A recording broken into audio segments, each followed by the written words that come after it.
good marks. So how to cultivate an outlook that is suitable for the national and international level type of answers. Grammar, spelling, vocabulary, ये सब को ठीक कैसे किया जाए and so on. तो बहुत सारे अलग अलग आयाम हैं. Over the period of time अलग अलग वीडियो में मैं आपको बताऊंगा.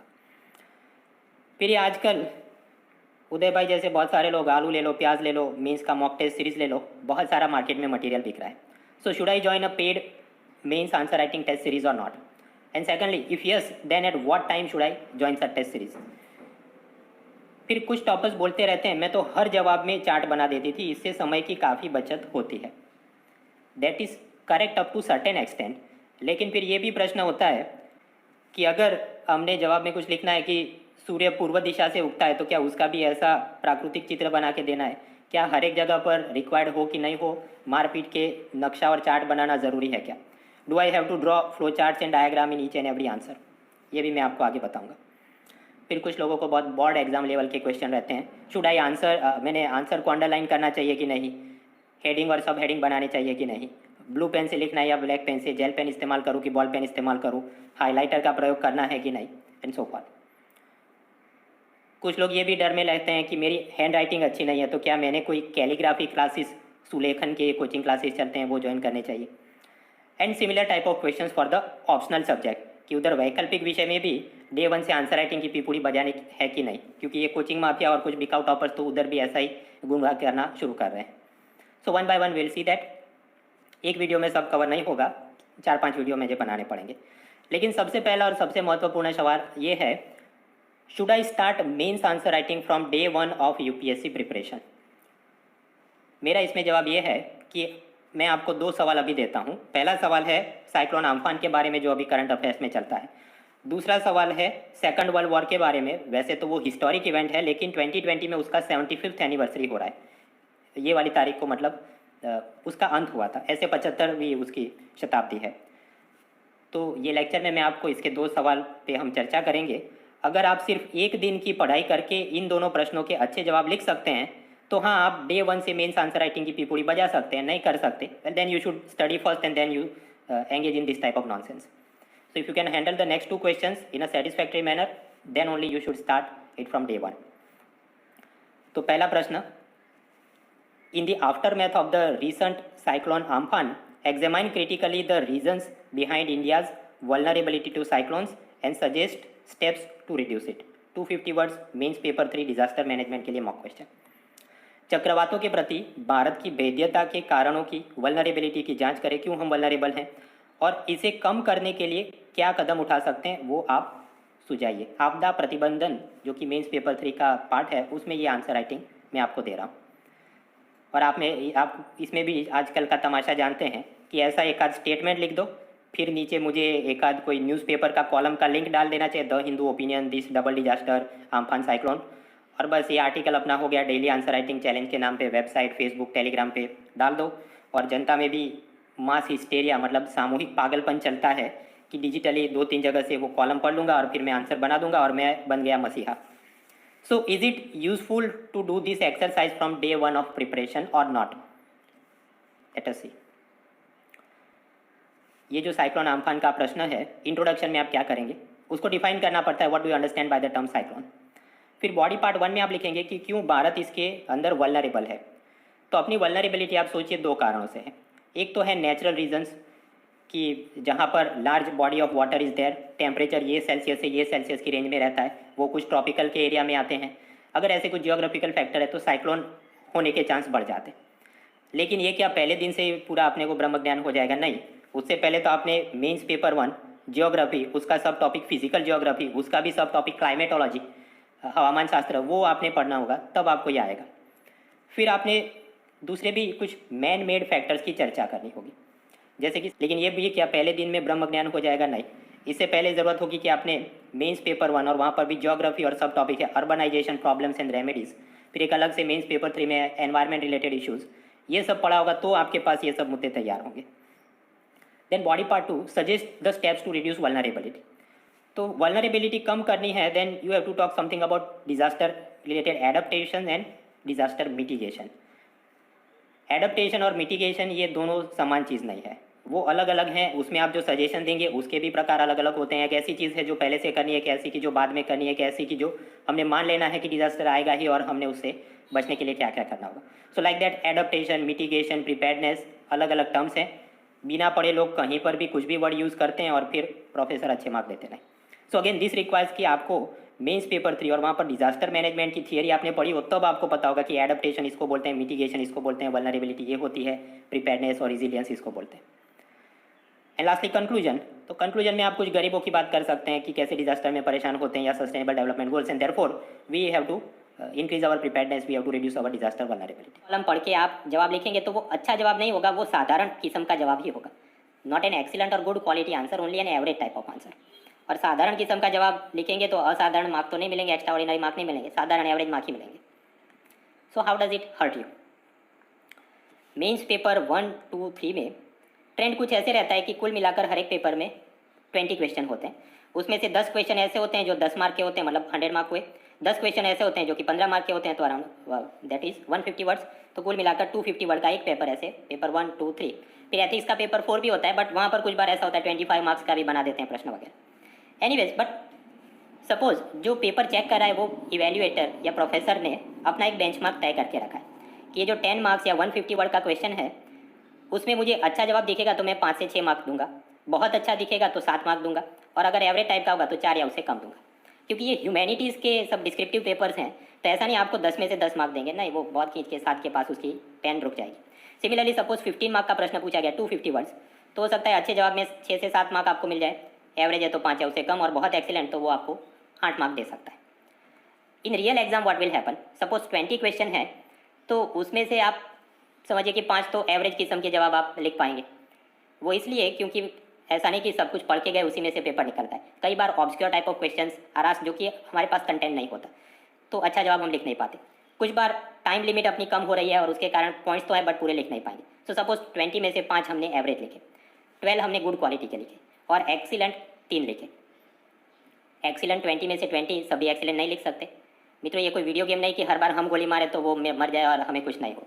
इन रियल एग्जाम यूपीएससी के अंदर बहुत कम बार ऐसा दिखेगा कि आपने जो बाय हार्ट प्रिपेयर करके गए थे, सपोज स्मार्ट सिटी या ऐसा कोई बड़ा टॉपिक जो बहुत हाई प्रोफाइल भी था, आपने बहुत दिल से तैयार किया था और उसमें से कोई प्रश्न आए, सो वर्बेटिम आंसर आप एक एक मुद्दा रटा हुआ लिख सके, ऐसा सीन बहुत कम बनता है। तो मे बी 3 और 4 एक्सीलेंट जवाब आप लिख सकते हैं, बाकी रियल एग्जाम में तो ज़्यादातर गुड क्वालिटी में आपके जवाब बनेंगे। So it is not possible to write excellent in each the answer. तो अगर सपोज ऐसा आपका कुछ अटैम्प्ट हो रहा है कि 20 में से 3 एक्सीलेंट, 12 गुड और 5 एवरेज लिखे आपने, दिस विल रफली ट्रांसलेट टू अराउंड 100 से 115 मार्क मिलेंगे आपको 250 मार्क्स में से, डिपेंडिंग कि आपने ये जो गुड और एक्सीलेंट में जो जवाब लिखे वो 10 मार्क वाले थे या 15 मार्क वाले, तो थोड़ा बहुत कम ज़्यादा होते रहेगा। बट माई पॉइंट इज़, ये अगर आप एवरेज क्वालिटी के जवाब बहुत ज़्यादा लिखेंगे, क्योंकि डे 1 से आंसर राइटिंग प्रिपेयर करेगा वो आदमी का डे 1 में तो कोई कंटेंट होगा ही नहीं, तो ऐसे फटीचर जवाब का तो फटीचर मार्क ही आएगा। So more average number of average quality answers are written, then what will happen, एक तो मेंस का कट ऑफ क्लियर नहीं होगा, आपको इंटरव्यू कॉल नहीं मिलेगा। दूसरा, इंटरव्यू कॉल मिला बट जो मेंस प्लस इंटरव्यू के मार्क्स ऐड करेंगे तो आपका फाइनल सिलेक्शन में आ नहीं पाएंगे मेरिट में, और अगर मेरिट में आ भी गए तो आपका मेरिट नंबर इतना पीछे होगा कि वो Indian information service, postal service वगैरह कोई नीचे वाली सर्विस मिलेगी, जो IAS IPS बनने का ख्वाब होगा वो शायद पूरा नहीं हो पाएगा। So that is the consequence of not doing the things in a proper and systematic manner. वापस आते हैं, बात कर रहे थे mains paper 3 disaster management, cyclone related जवाब देख रहे थे। अब उसका कंक्लूजन, सपोज 250 वर्ड्स में पूछा गया, देन इट इज एक्सपेक्टेड कि कंक्लूजन जरा आपने अच्छा लिखा। So let us try this. Conclusion, निष्कर्ष हम कुछ ऐसा लिख सकते हैं, a large number of Indian population lives below the poverty line, गरीबी रेखा के नीचे लोग रहते हैं। Many of them lack the social security in jobs and they do not have insurance cover for their life और प्रॉपर्टी और animals. ना उनको नौकरी में कोई सामाजिक सुरक्षा है कि नौकरी पे नहीं जाएगा फिर भी मैटर्निटी बेनिफिट मिलेगा या कुछ अनएम्प्लॉयमेंट अलाउंस मिलेगा, और ना ही उसके पास कुछ बीमा कवच है कि मर गया या उसके भेड़ बकरी मर गई या घर टूट गया तो कोई पैसा देगा। Therefore, any type of disaster plummets them towards more poverty, destitution and death. कोई भी आपदा आएगी वो गरीब और गरीब हो जाएगा, मर जाएगा, भिखमरी की हालत में आ जाएगा। So need of the hour is to increase the resilience against all type of disasters, including, प्रश्न में आपको जो लिखा है वो डिजास्टर का नाम छाप देना है। अर्थक्वेक का भी बोल सकते हो, साइक्लोन भी, सुनामी भी, वॉल्केनो भी, जो आपको ठीक लगे, जो पूछा गया है। तो आप देखिए ये जो हमने टेम्पलेट बना दिया हर डिजास्टर में काम आ सकता है, लेकिन ये भी बनाने के लिए और दिमाग चलाने के लिए भी आपको थोड़ी इकोनॉमी की समझ होनी चाहिए कि भाई ये फाइनेंशियल इंक्लूजन होना चाहिए, नहीं होगा तो ये लोगों के पास इंश्योरेंस कवर नहीं होगा, ह्यूमन रिसोर्स डेवलपमेंट को अफेक्ट करता है। ये सब थोड़ी बहुत समझ होगी तो इधर उधर से आप मसाला जोड़ के ये सब्जी बना सकते हैं, ऐसा कंक्लूजन। तो ये सारा नॉलेज भी मतलब एक ही दिन में एक न्यूज़पेपर कॉलम पढ़ा और आपको सारा ब्रह्म ज्ञान हो जाएगा, हाउ इज़ दैट पॉसिबल? तो मतलब ये रैंडमली कोई भी एक कॉलम पढ़ के जवाब लिख दूँ डे 1 से, ये कोई स्मार्ट वर्क नहीं है, ये गधा मजूरी है जो रिजल्ट अच्छा नहीं देती। आपने हार्ड वर्क नहीं करना, आपने स्मार्ट वर्क करना है। फॉर एग्जाम्पल, ये रैंडमली एक सब्जेक्ट दूसरे सब्जेक्ट की आंसर राइटिंग की पीपुड़ी बजाना बंद करके अगर आप ब्लॉक पसंद करें कि डिजास्टर मैनेजमेंट में एक बार पढ़ लेता हूँ और फिर उसके सभी आंसर की थोड़ी प्रैक्टिस करता हूँ। So suppose you start like that कि पहले 6 दिन आपने डिजास्टर मैनेजमेंट ज्योग्राफी के जो एंगल थे वो सब देख लिया और फिर आप एक साथ जवाब देखना या बनाना शुरू करते, then it becomes very easy, क्योंकि सीधे सीधे टेम्पलेट अपना छपना शुरू हो जाएगा। फॉर एग्जाम्पल साइक्लोन, तो साइक्लोन के कुछ भी पूछा जाए इंट्रोडक्शन क्या होगा, it is an adverse weather phenomena where in X things happens.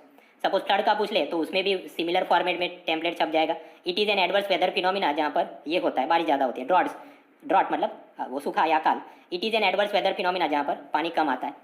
फिर सुनामी, तो सुनामी में क्या बोलेंगे, एडवर्स वेदर फिनोमिना नहीं, it is an adverse Jio physical phenomena, जहाँ पर क्या होता है समंदर में भूकंप आ जाता है और लहरें अपने कोस्टल एरिया को बर्बाद करती।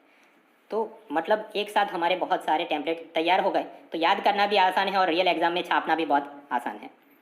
फिर बॉडी में आपने लिखना होगा ये सभी डिजास्टर में, then you will talk about something like natural factors and some man made factor. Of course natural factor इनके अलग अलग हो सकते हैं, साइक्लोन, फ्लड, ड्रॉट, सुनामी के, लेकिन मैन मेड फैक्टर्स है उसमें तो बहुत सारे ऐसे कॉमन टॉपिक है कि एक बार आपने तैयार कर लिया तो हर जगह काम आएंगे।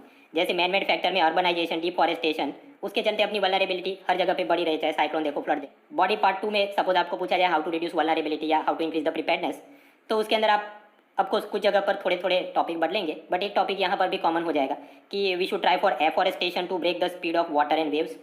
ज़्यादा पेड़ पौधे लगाएंगे हम लोग तो जो भी आ रहा है, चाहे सुनामी आ रही है, साइक्लोन आ रहा है, फ्लड, तो उसकी गति थोड़ी धीमी हो जाएगी। और ज़्यादा पेड़ लगाए तो ड्रॉट भी थोड़ा मतलब बारिश अच्छी होगी वगैरह से अच्छा हो सकता है। एंड लास्टली द कंक्लूजन, तो कंक्लूजन का टेम्पलेट तो अभी 2-3 स्लाइड पहले जो हमने देखा वही छाप देना है कि सब लोग गरीब हैं, इंश्योरेंस कवर और सोशल सिक्योरिटी के प्रॉब्लम, तो उनको और गरीब नहीं होना देना है, then we must do more preparedness of the disaster. यानी कि अगर आपने कंटिन्यूसली तैयारी करके फिर एक साथ मेंस आंसर राइटिंग प्रैक्टिस करी, you will gain more like this. लेकिन ऐसा नहीं करते हुए ये जो मास हिस्टेरिया, सामूहिक पागलपन चल रहा है कि डेली आंसर राइटिंग के नाम पर रैंडम सीक्वेंस में कोई भी आपको कोई करंट अफेयर्स का टॉपिक दे दे और आप बाकी सब काम छोड़ के इसमें लग जाओ।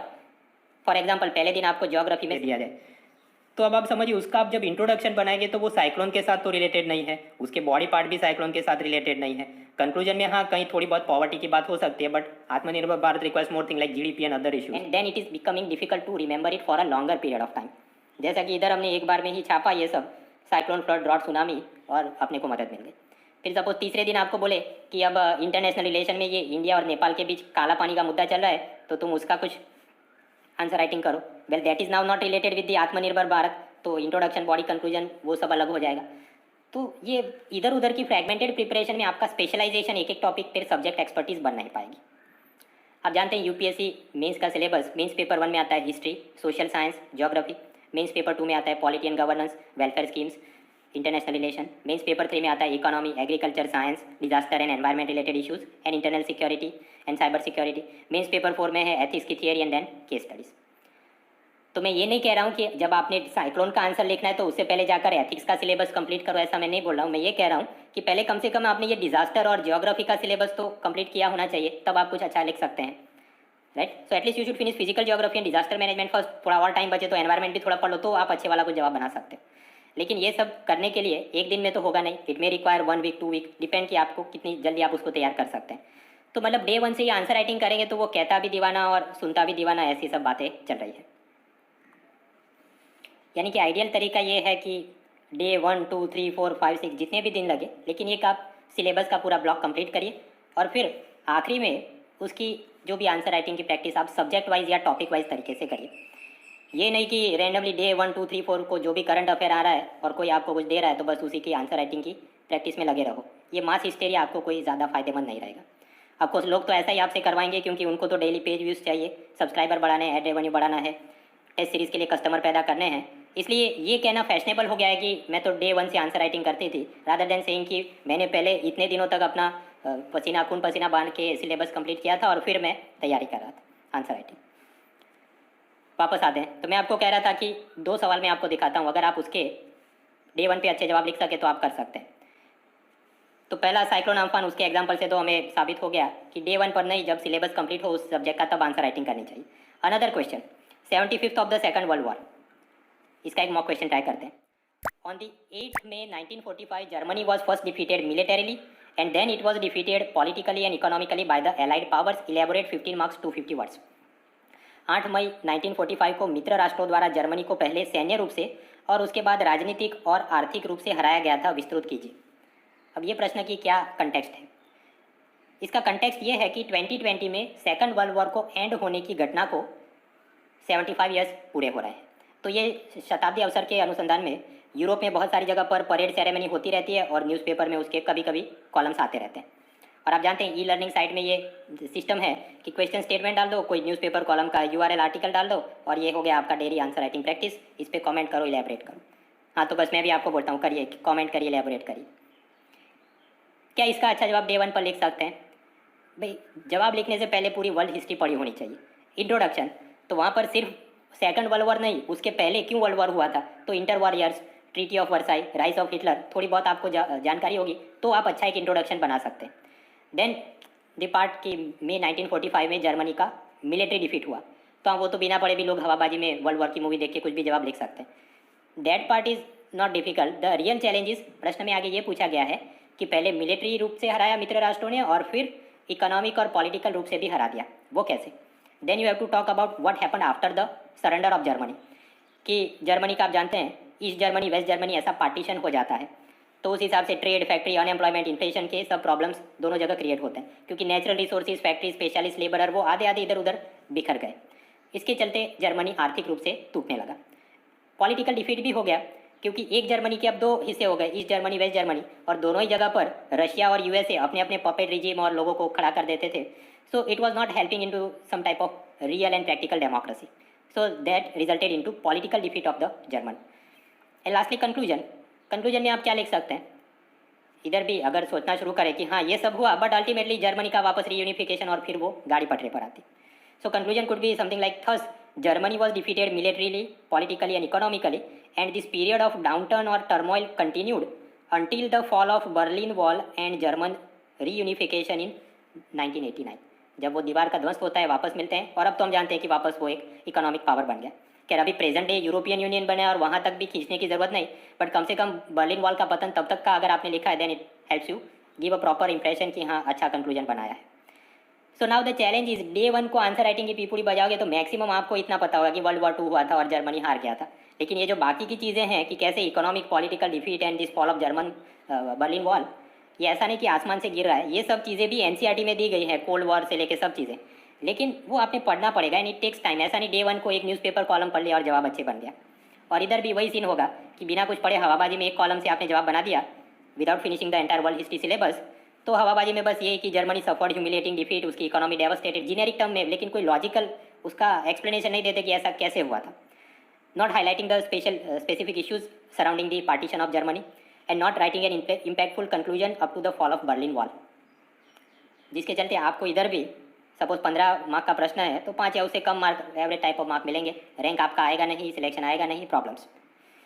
यानी ये जो टॉपर्स अपने पेज व्यूज़ और सब्सक्राइबर बढ़ाने के लिए या किसी की टेस्ट सीरीज प्रमोट करने के लिए ऐसा बोलते रहते हैं कि UPSC की तैयारी के मैं तो डे 1 से ही ये सब करता था, मेंस आंसर राइटिंग प्रैक्टिस, उसका ये महल देखकर बहुत सारे फर्स्ट टाइम वाले एस्पायरेंट होते हैं, वो अपनी झोपड़ी जला देते हैं कि बाढ़ में गया सिलेबस कंप्लीशन और सब, मैं तो डे 1 से ही सीधा वर्ल्ड हिस्ट्री का आंसर राइटिंग शुरू कर दूंगा और ऐसे न्यूज़पेपर कॉलम रैंडम सीक्वेंस में पढ़ूंगा तो अपने आप मेरे में ब्रह्म ज्ञान आ जाएगा। नहीं है, बल्कि व्यापार करने में सुगमता और ऋण लेने में सुगमता का भी पैकेज है, इसको आप विस्तृत करिए। इधर भी एक आध कोई इंडियन एक्सप्रेस का एक्सप्लेन सीरीज का आर्टिकल का मैं लिंक दे दूँ और फिर लिखो जवाब। अच्छा जवाब नहीं लिख सकते, आपके पास कुछ पहले बिल्डिंग ब्लॉक्स होने चाहिए। बिल्डिंग ब्लॉक्स इस जवाब के क्या है?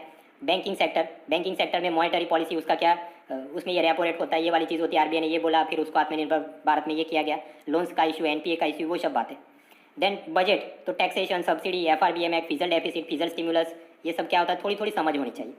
GDP, saving, investment, capital formation, ease of doing business, ये सब की कुछ समझ होनी चाहिए। ऐसा नहीं कोई एक न्यूज़पेपर कॉलम या कोई listicle, these are the 10 important features of Atmanirbhar Bharat, और फिर आप ये जवाब बना सके। Well you also have to explain कि पहले लोन लेने में सुगमता नहीं थी, ईज़ ऑफ क्रेडिट पहले नहीं था और अब ऐसा किया तो इसमें ईज़ ऑफ क्रेडिट है। पहले ये वाला प्रॉब्लम था फैक्ट्री या टैक्सेशन या लेबर लॉज में, अब इसको ठीक किया तो अब ये ईज़ ऑफ डूइंग बिजनेस है।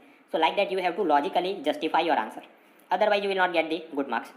तो इधर भी पहले इकोनॉमी के आपके अच्छे खासे सब बिल्डिंग ब्लॉक कंप्लीट किए होने चाहिए, फिर जाके आप उसकी subject wise topic wise answer writing practice करो। ये नहीं कि एक दिन साइक्लोन पकड़ा, दूसरे दिन वर्ल्ड वॉर, तीसरे दिन इकोनॉमी पकड़ ली। तो प्रश्न ये होता है कि ये टॉपर्स, ऐसा कुछ टॉपर्स सच क्यों नहीं बोलते? अगर चाहे तो वो पूरा सच बोल सकते हैं।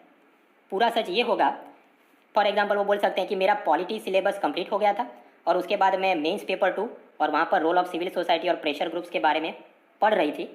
उस वक्त मैंने वो सिविल सोसाइटी और प्रेशर ग्रुप की आंसर राइटिंग डे 1 से शुरू कर दी, क्योंकि मुझे बैक एंड में जो भी पॉलिटी, डायरेक्टिव प्रिंसिपल और वो सब चीज़ें पता थी। So that means day 1 of reading mains paper 2 civil society pressure group, क्योंकि मेरे पहले के बिल्डिंग ब्लॉक्स मेरे पास तैयार थे, तो मान सकते हैं हाँ वो बात जस्टिफाइबल है। या फिर वो ये बोल सकते हैं कि मेरा एंशियंट और मिडिवल हिस्ट्री का सिलेबस कंप्लीट हो गया था, मुझे पता था पहले ये वाला राजा आया, फिर ये वाला राजा आया, फिर ये वाला राजा आया, और ये वाले राजा ये ज्योग्राफिकल एरिया में थे, ये वाले राजा ये धर्म को मानते थे, वो सब मेरे को पता था। उसके बाद जब मैंने आर्ट एंड कल्चर पढ़ना शुरू किया तो उसका सब टॉपिक मेरे पास आया गांधार आर्ट, तो मैंने उसकी आंसर राइटिंग डे 1 से शुरू कर दी। डे 1 किसका? गांधार आर्ट पढ़ने का डे 1, क्योंकि मेरा उससे पहले हिस्ट्री का वो सब मुझे पता था कि आगे पीछे इंट्रोडक्शन कंक्लूजन में क्या लिखना है। लेकिन वो ये पूरा सच नहीं बोलते, वो सिर्फ पार्शियल ट्रूथ बोल रहे हैं कि डे 1 से आंसर राइटिंग प्रैक्टिस शुरू कर दी। या ऐसा भी कुछ हो सकता है कि मेरा फर्स्ट यूपीएससी अटेम्प्ट में मैंने फ्रीडम स्ट्रगल तो पूरा बाय हार्ट स्पेक्ट्रम की किताब से पढ़ लिया था, तो फिर मैं जब सेकंड यूपीएससी अटेम्प्ट दे रहा था तो उसके डे 1 से मैंने सीधा फ्रीडम स्ट्रगल के मेंस आंसर राइटिंग की तैयारी शुरू कर दी, क्योंकि मेरा फ्रीडम स्ट्रगल की सिलेबस कंप्लीट था। मुझे पता था कि ये वाला घटना हुई, उसके बाद गांधी का आगमन, फिर ये वाला समिट हुआ, फिर ये हुआ। But they are not telling the full truth, they are only telling the partial truth कि I started answer writing on day 1। ऐसा क्यों हो रहा है? कुछ केस में टॉपर्स फुल सेंटेंस में पूरी डिटेल में बात कर रहे हैं, लेकिन उसके बाद कोचिंग क्लास वाले और ई लर्निंग वेबसाइट वाले उनके सक्सेस इंटरव्यू या सक्सेस स्ट्रेटेजी वीडियो के सिलेक्टेड पार्ट्स को ही हाईलाइट करते हैं अपना प्रोडक्ट प्रमोट करने के लिए। कुछ बार ये होता है कि टॉपर्स कोई अवेयरनेस सेमिनार कर रहा है और उसके पास बहुत ज़्यादा टाइम नहीं होता, तो जल्दबाजी में वो बोल देता है ऐसे जनरलाइज स्टेटमेंट कि हाँ वो तो डे 1 से ही शुरू कर देना चाहिए वगैरह। कुछ बार कुछ टॉपर्स ऐसे हैं जिनको बस जनता के सामने I am very cool, I am very awesome ऐसा दिखाना है, तो मैं बहुत मेहनत करके पास हुआ तो उसमें तो कूलनेस और ऑसमनेस किधर है? तो फिर वो ऐसा, मैं तो विदाउट स्टडिंग एनीथिंग पास हो गया, या मैंने तो तैयारी करी लेकिन ऐसे नॉन कन्वेंशनल तरीके से करी कि मैंने ये वाला नहीं पढ़ा, मैंने ये वाला नहीं देखा, मैंने इसका ये काम पहले कर दिया। सो देयरफॉर वो कूल और ऑसम स्थापित करने के लिए प्रस्तावित सिद्धांतों के विपरीत जाकर मैंने कैसे सफलता हासिल की, ऐसी अपनी एम्बेलिश टाइप की बढ़ा चढ़ाकर बनाने वाली स्टोरी बताते हैं। लेकिन ज़्यादातर तो मुझे लगता है कि इनके ऐसे झूठ और पार्शियल ट्रूथ के लिए 25,000, 50,000, लाख रुपए, कुछ बार कैश नहीं दिया तो आईफोन या कोई गिफ्ट दे दिया जाता है कि आप आके हमारे क्लास में ऐसा कुछ सेमिनार या स्ट्रेटेजी की लेक्चर करो। तो जब आपको टॉपर को इतना हैंडसमली पैसा मिल रहा है तो स्वाभाविक है वो भी थोड़ा मॉरली ऑब्लाइज्ड फील करता है कि मुझे भी इनका प्रोडक्ट थोड़ा सेल करने के लिए अच्छे 2-3 वाक्य बोलने चाहिए, तो वो बिकाऊ लोग बोलते रहते हैं। कुछ बार तो टॉपर और कोचिंग क्लास ओनर उन दोनों के बीच कोई भेद रेखा बचती नहीं। जैसे 2017 में एक यूपीएससी टॉपर था सफ़ीर करीम, आईपीएस में सिलेक्ट होते हैं ये सब, और उसके बाद अपने ही कोचिंग क्लासेस केरला तमिलनाडु इलाके में चला रहे थे, और फिर उनको वापस लगा कि नहीं आईपीएस में मज़ा नहीं, मुझे आईएएस बनना है, तो वापस एग्ज़ाम में रीअपियर होते हैं और वहाँ मेंस एग्ज़ाम लिखते वक्त ब्लूटूथ डिवाइस लेके आए थे और उनकी वाइफ उनको जवाब लिखा रही थी, ऐसे चोरी करते वो पकड़े गए। IPS officer on probation caught cheating in UPSC exam via Bluetooth headset, arrested in Chennai. तो जब ऐसे लोग टॉपर्स बन रहे तो वो क्या आपकी बात करें? फाइनल वैकेंसी या पोस्ट अराउंड 812 थी, तो उस हिसाब से उन्होंने गिन के रखा हो गया कि अराउंड 2.5 टाइम्स लोगों को हम लोग इंटरव्यू के लिए बुलाते हैं, तो उस हिसाब से मेन से इंटरव्यू में करीब 2000 लोगों को क्वालिफाई किया। फिर ये भी तय होता है कि जितनी वैकेंसी है उससे 12-13 गुना लोगों को प्रीलिम में क्वालिफाई करेंगे, तो उस हिसाब से अराउंड 10,000 लोगों को प्रीलिम में क्लियर किया था और मेंस लिखने के लिए बुलाया था। कितने लोगों ने प्रीलिम एग्ज़ाम जाके दी थी? 5 लाख लोगों ने। कितने लोगों ने प्रीलिम 2018 में अप्लाई किया था? 10,65,000 लोगों ने। मतलब 10 लाख लोगों ने अर्जी डाली, ऑनलाइन फॉर्म भर दिया, लेकिन उसमें से सिर्फ आधे लोग ही असल एग्ज़ाम देने के लिए रविवार को गए होंगे। यानी आप देख सकते हैं कि ऑलमोस्ट 50% ऑफ द क्राउड की जो अप्लाई करता है वो तो एग्ज़ाम हॉल तक जाता भी नहीं। ये सब ऐसे लोग हैं कि उनको बस उनके पापा ने बोल दिया, तो बस just because papa said I fill up the UPSC form, they are not serious about the exam. कुछ बार ये होता है कि वो सीरियस होते हैं यूपीएससी के लिए, लेकिन पहले स्टाफ सिलेक्शन बैंक या स्टेट सर्विस एग्ज़ाम की कोई डेट आगे के पीछे होगी तो यूपीएससी अटैम्प्ट मेरा बिगड़ नहीं जाए कम तैयारी में, ऐसा सोच के अटैम्प्ट देने के लिए नहीं जाते। बट द पॉइंट इज, जब आप बात करते हैं कि मेंस आंसर राइटिंग, तो उसकी पात्रता मतलब मेंटल क्वालिफिकेशन किसकी होगी? ऐसा आदमी जिसका प्रीलिम का बहुत सारा सिलेबस, मेंस का सिलेक्टेड ब्लॉक्स का सिलेबस कंप्लीट किया है, वो आदमी उसकी पात्रता रखता है कि वो कुछ जवाब लिखे और वो देखने लायक होगा। सो पोटेंशियल कस्टमर और subscriber base for the mains books, mains coaching and mains test series वो कितना हो सकता है? 10,000 लोग मेंस लिख रहे हैं, बहुत सारे लोग ऐसे होंगे 1-2 मार्क के लिए उनका प्रीलिम क्लियर नहीं हुआ, तो बहुत खींच के भी पूरे भारत में मतलब 20 से 40 हज़ार ही लोग ऐसे होंगे जो कि मेंस आंसर राइटिंग की दम रखते हैं। तो अगर कोई कोचिंग क्लास वाले ने, कोई वेबसाइट वाले ने, कोई यूट्यूब वाले ने कस्टमर बेस बढ़ाना है, पेज व्यूज़ चाहिए, सब्सक्राइबर चाहिए, तो ये स्टेज पर मतलब आपका इतना सिलेबस कंप्लीट हो जाए फिर जाके आंसर राइटिंग करना, ऐसा बोलेंगे तो 20 से 40 हज़ार लोग ही उसको मिलेंगे। तो क्या करना पड़ेगा? मास हिस्टेरिया क्रिएट करो। इधर ये जो लोग अप्लाई कर रहे हैं या जो अपीयर होने आ रहे हैं, इनको बोलो कि भाई आपने डे 1 से ही फॉर्म भरा, तब से आपने मेंस आंसर राइटिंग की पिपूड़ी बजाना शुरू कर देना चाहिए। और ये बात भी कोचिंग वाला खुद बोले तो लोग सुनेंगे नहीं। सोशल मीडिया इन्फ्लुएंसर के रूप में टॉपर्स को, खास करके जो थोड़े सोशल मीडिया फॉलोइंग ज़्यादा हो, उनको बोल दीजिए कि आप बोलते रहो, तो ये माहौल क्रिएट हो सकता है। And so therefore this nonsense is going on. This is one perspective. Business का एक दूसरा भी पर्सपेक्टिव है कि ट्रेडिशनल कोचिंग माफिया तो हैं ही, अभी बाजार में एक और न्यूसेंस एलिमेंट आ गए हैं। बहुत सारे चिकनी चुपड़ी बातें करने वाले jobless MBA and engineer type persons, जिनको यूपीएससी एग्ज़ाम क्या है उसका 0 से 5% आइडिया या एक्सपीरियंस ही है, लेकिन बस ई लर्निंग की साइट शुरू कर देते हैं, यूट्यूब चैनल शुरू कर देते हैं कि डे 1 से मेंस आंसर राइटिंग की पीपूड़ी बजाओ, मास हिस्टेरिया क्रिएट करो। और इसमें मेहनत भी नहीं लगती, न्यूज़पेपर का कॉलम कोई भी रैंडमली एक स्टेटमेंट उठा दो और कोई लिंक दे दो और करो डेली आंसर राइटिंग। तो इनका क्या होता है? चिकनी चुपड़ी बातें करके बस Google AdSense, YouTube, advertisement, banner, referral income, Flipkart, Amazon, वो सबसे पैसा कमाना है। थोड़ा नाम बन गया, शोहरत हो गई, तो खुद की पेड टेस्ट सीरीज शुरू करो, और आखिर में कुछ नहीं जमता तो डोमेन नेम है वो कोई बड़ी स्टार्टअप कंपनी को बेच दो। मैं ये नहीं कहता ये लोग सब खराब हैं या कुछ बदमाश है, भाई सबको अपना घर चलाना है तो कुछ ना कुछ काम करना पड़ेगा। मैं भी यूट्यूब चलाता हूँ, क्यों? पैसा मिलता है।